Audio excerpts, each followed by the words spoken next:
దేవుని యొక్క అతి శ్రేష్టమైన నామంలో కూడి ఉన్న ప్రతి ఒక్కరికి ప్రభు పేరట వందనములు తెలియపరుస్తూ ఉన్నాను. ఈ సమయమందు మరి ఈ యొక్క వాక్య పరిచర్లకు వెళ్ళక మునుపు ఒక పల్లవి పాట మనం పాడుకుందాం. వెండి బంగారాల కన్న మిన్నైనది యేసు ప్రేమ, నా యేసు ప్రేమ. వెండి బంగారాల కన్న మిన్నైనది యేసు ప్రేమ, నా యేసు ప్రేమ. పరిశుద్ధుడ ప్రేమల తండ్రి యేసయ్య నీకు వందనాలు. ఇదిగో ప్రభువా, ఈ యొక్క దినమందు నీ యొక్క వాక్యాన్ని మేము వినిచుండగా తెలియచేయుచుండగా నీ యొక్క పరిశుద్ధాత్మ మా మీద మీరు కుమ్మరించి నీ వాక్యం ద్వారా సూటిగా తేటగా మా అందరితోటి మీరు మాట్లాడతారని, ఈ యొక్క దినమందు మాకు కావాల్సిన చక్కటి వర్తమానం మీరు అనుగ్రహిస్తారని యేసు నామములో అడిపెట్టుకుంటున్నాము తండ్రి, ఆమేన్. ఈ యొక్క నేటి దినము వాక్యాంశము లోకములో వెలుగుగా ఉండాలి.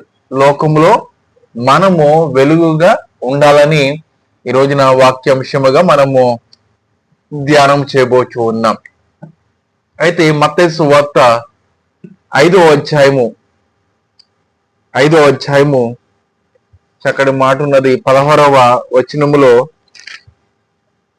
మనుషులు మీ సత్క్రియలను చూచి పరలోకమందున్న మీ తండ్రిని మహిమపరిచినట్లు వారి ఎదుట మీ వెలుగు ప్రకాశింపనీయుడి. చాలా చక్కటి మాట అండి. ఆ వెలుగును ప్రకాశింపనీయుడి అంటే మన యొక్క స్నేహితుల ఎదుట, మన యొక్క బంధువుల ఎదుట, లేకపోతే ఆ పొరుగు వారి ఎదుట దేవుని యొక్క వెలుగును వారి దగ్గర ప్రచురించాలి, వారి దగ్గర మరి వెలిగించాలి. ఎలా వెలిగించగలము? ఆ వెలుగేంటి? దేవుని యొక్క వాక్యము. వెలుగే దేవుని యొక్క వాక్యము. వాక్యం అనగా శరీర రూపి అయి వచ్చిన యేసు ప్రభు. యేసు ప్రభుని మనము వారి ఎదుట మనము కనుపరచబడాలి. యేసు ప్రభు ఈ యొక్క లోకానికి వచ్చి చక్కటి మాదిరిని చూపించి ఉన్నాడు.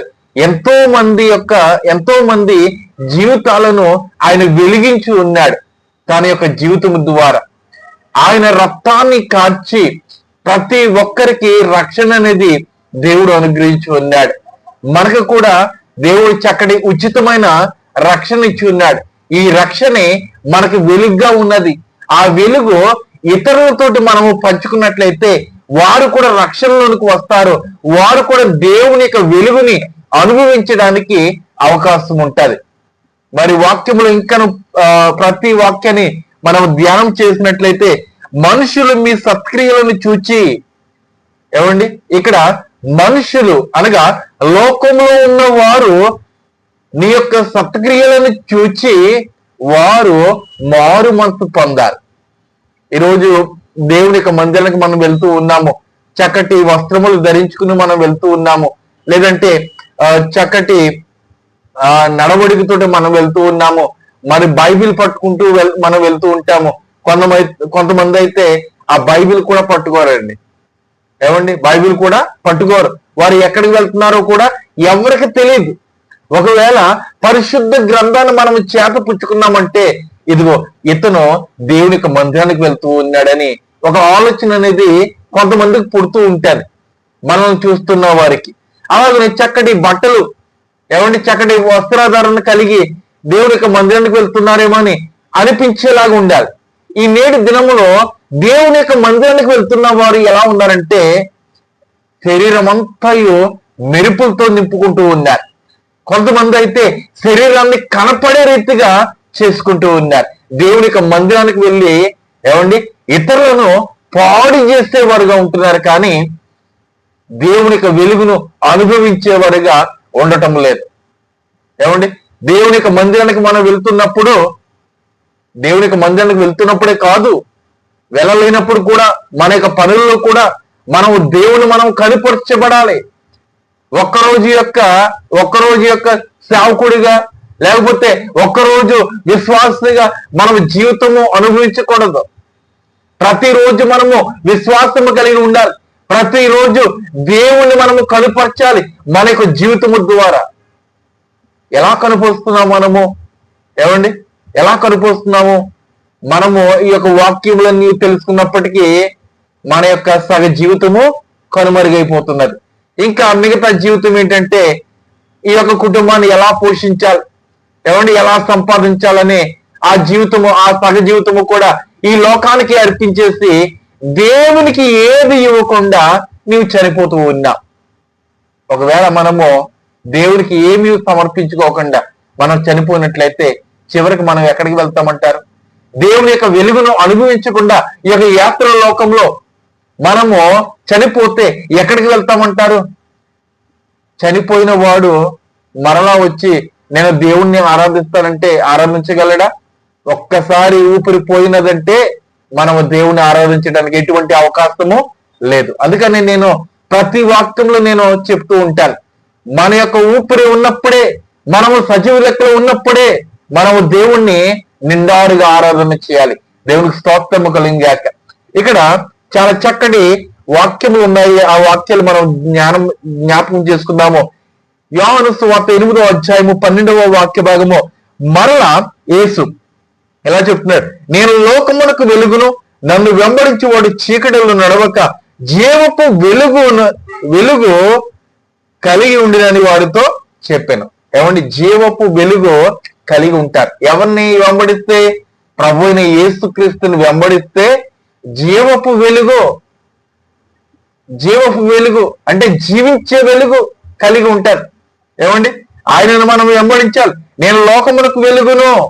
ఈ లోకంలో ఎన్ని దీపాలు ఉన్నా కూడా ఆయన యొక్క ముఖ కాంతి ద్వారా వెలిగేది చాలా అద్భుతముగా ఉంటుందండి.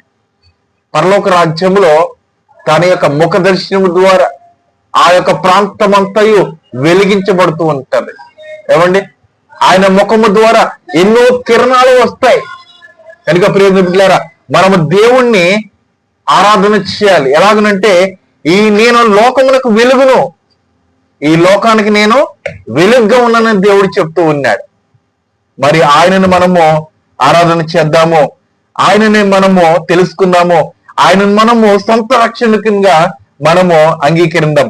నన్ను వెంబడించి వాడు చీకటిలో నడవక జీవపు వెలుగును కలిగి ఉండినని దేవుడు చెప్తూ ఉన్నాడు. ఆయన వెంబడిస్తే చీకటిలో ఇంకా ఎన్నడూ నడవడం. చీకటిలో అసలు ఆ చీకటి అనేది ఆయనను తాకదు. ఎప్పుడైతే దేవుడు మనము అంగీకరిస్తామో, ఎప్పుడైతే మనము దేవుణ్ణి మనము సొంత రక్షకునిగా మనం అంగీకరిస్తామో మనలో ఇటువంటి చీకటి అనేది మనకు రాదు. మనము దేవుడి యొక్క గ్రంథాన్ని మనం చదువుతూ ఉంటాము, బాప్తిసము తీసుకుంటూ ఉంటాము, మరలా ఆ పాపంలోకి మనం వెళ్ళిపోతూ ఉంటాం కదండి. ఈ రోజుల్లో మన యొక్క క్రైస్తవ జీవితం అంతా ఎలా ఉన్నదంటే అటు దేవుల్లో ఉంటున్నాము, అలాగనే లోకంలో కూడా ఉంటూ ఉన్నాం. అందుకనే ప్రకటన గ్రంథంలో దేవుడు అంటూ ఉన్నాడు, నులువెచ్చని స్థితిలో మీరు ఉన్నారు, వెచ్చగానే ఉండు, చల్లగానే ఉండు, కానీ నులువెచ్చని స్థితిలో ఉన్నట్లయితే నేను ఉమ్మి వేయదునని దేవుడు తెలియచేస్తూ ఉన్నాడు. దేవుని యొక్క ఉగ్రత ఒక్కసారి ఆయన కనుపరుచుకున్నాడంటే మనము ఏమీ చేయలేమండి. ఎటువంటి అవకాశం లేదు ఆ సమయంలో. కనుక దేవుని యొక్క వాక్యము ఉన్నప్పుడే మనం సద్వినియోగం చేసుకుని దేవుళ్ళు బలపడాలని ప్రభుపేట నేను తెలియపరుస్తూ ఉన్నాను. చీకటిలో నడవక, మనము ఎన్నడూ చీకటిలో నడవకూడదు. చీకటి అంటే పాపము, సాతాను యొక్క ఆలోచనలో మనం నడవకూడదు. ఈ లోకమంతయు మనోహరముగా ఉంటది. ఈ లోకమంతయు పాపపు లోకము. ఈ పాపపు లోకంలో ఉన్నట్లయితే దేవుని యొక్క లోకంలో అనగా ఆ పరలోక రాజ్యంలో ఉండే అవకాశము మనకు ఉండదండి. అందుకనే మార్పు చెందాలని దేవుడు తెలియచేస్తున్నాడు. జీవపు వెలుగు కలిగి ఉండునని వారితో చెప్పాను. అంటే ఈ యొక్క చీకటిని అనుభవించకుండా దేవుని వెంబడించినట్లయితే, మంచి క్రియలతోటి, మంచి ప్రవర్తనతో ఉన్నట్లయితే దేవుని యొక్క వెలుగును అనగా దేవుని యొక్క నిత్య వెలుగు ఆయన ఇస్తానని దేవుడు వాగ్దానం ఇస్తూ ఉన్నాడు. అలాగే మరలా ఈ యొక్క మత్తయి సువార్తలో ఈ యొక్క 5వ అధ్యాయము 14 నుంచి 15 వాక్యములో, మీరు లోకములకు వెలుగై ఉన్నారు, కొండ మీద నుండి పట్టణము మరుగై ఉండనేరదు. మనుషులు దీపము వెలిగించి కొంచెము క్రింద పెట్టరు, కానీ అది ఇంటి నుండి వారందరికీ వెలుగునిచ్చుటకై దీపస్తంభం మీదనే పెట్టుదురు. దేవుని స్తోత్రము కలుగుగాక. మరి ఈ యొక్క వెలుగు మనము ఈ యొక్క ఇంటిలో మనం వెలుగు పెట్టినప్పుడు, చిన్ననాటి దినాల్లో అయితే, మరి కొన్ని సంవత్సరాల క్రితం అయితే దీపాలు ఉండేవండి. ఇప్పుడైతే చక్కటి వెలుగునిచ్చి గొప్ప గొప్ప లైట్స్ పెడుతూ ఉన్నారు, దీపాలు పెడుతూ ఉన్నారు, కాంతినిస్తూ ఉన్నాయి. అయితే కొన్ని సంవత్సరాల క్రితం అయితే దీపాలు పెట్టేవారు, కిరోసిన్ అని చక్కగా బుడ్డిలో పెట్టేవారు. అటువంటి దీపము పైన పెట్టేవారు, ఏమండి, ఒక ఎత్తైన ప్రాంతంలో పెట్టేవారు. ఎందుకంటే ఆ ప్రాంతం అంతా వెలుగుమై ఉండాలని. అలాగనే దేవుని యొక్క వెలుగు మనము సంపాదించుకున్నప్పుడు ఆ వెలుగు మనలోనే కాకుండా ఇతరులను కూడా వెలిగించే రీతిగా మనం ఉన్నట్లయితే ప్రభువు మనల్ని దీవించి ఆశీర్వదిస్తాడు. ఈ వెలుగును మనము ఉంచుకోవడమే కాకుండా ఇతరులకు కూడా మనం పంచిపెట్టినట్లయితే, ఇతరులకు కూడా ఈ వెలుగుని యొక్క రుచి చూపించినట్లయితే దేవుడు మనల్ని దీవించి ఆశీర్వదిస్తాడు. దేవుడి యొక్క కొద్ది వాక్యాన్ని దీవించి ఆశీర్వదించింది గాక. ఆమేన్. ప్రార్థించుకుందామా? పరిశుద్ధ ప్రేమల తండ్రి యేసయ్య నీకు వందనాలు. ఇంతవరకు ప్రభువు నీ యొక్క వాక్యం ద్వారా మా అందరితోటి సూటిగా తేటగా మీరు మాట్లాడి ఉన్నారు. ప్రభువా నైనా, ఎవరైతే ఈ యొక్క వాక్యం వింటున్నారో నైనా, మరి ప్రతి ఒక్కరిని దీవించండి, ఆశీర్వదించండి. ప్రభువా నైనా, మరి సహోదరి కవిత గారి కొరకు ప్రార్థిస్తూ ఉన్నాను. నైనా వారికి నైనా మరి కిడ్నీ నైనా మరి ఇన్ఫెక్షన్ అయి ఉన్నది. ప్రభా నిశ్చితమైతే ఆ యొక్క బిడ్డను మీరు ముట్టండి, స్వస్థపరచండి నైనా. అలాగే ప్రభా సహోదరుడు ప్రవీణ్ గారి కొరకు ప్రార్థిస్తూ ఉన్నారు. ప్రభు నిశ్చితమైతే తండ్రి నైనా, మరి దూరదేశానికి వెళ్ళడానికి ఎన్నో దినాల నుంచి ప్రభు వారు ప్రయత్నం చేస్తున్నారు. నిశ్చితమైతే ప్రభువ నైనా, మేము అనుకోని రీతిగా ప్రభు ఆశ్చర్య కార్యములు మీరు జరిగించి నీ కృపచాటును వారిని బలపరుస్తూ నడిచి ఉన్నాం. అనేక మంది ప్రార్థనాసక్తి కోరి ఉన్నారు. వారికి ప్రార్థన కూడా మీరు స్వీకరించి మీరే మహిమ పొందుకుంటారని నజరేయుడైన యేసు నామములో వేడుకుంటున్నాము తండ్రి. ఆమేన్. ఆమేన్. వందనములు. దేవుడు మిమ్మల్ని దీవించి ఆశీర్వదించింది గాక. ఆమేన్.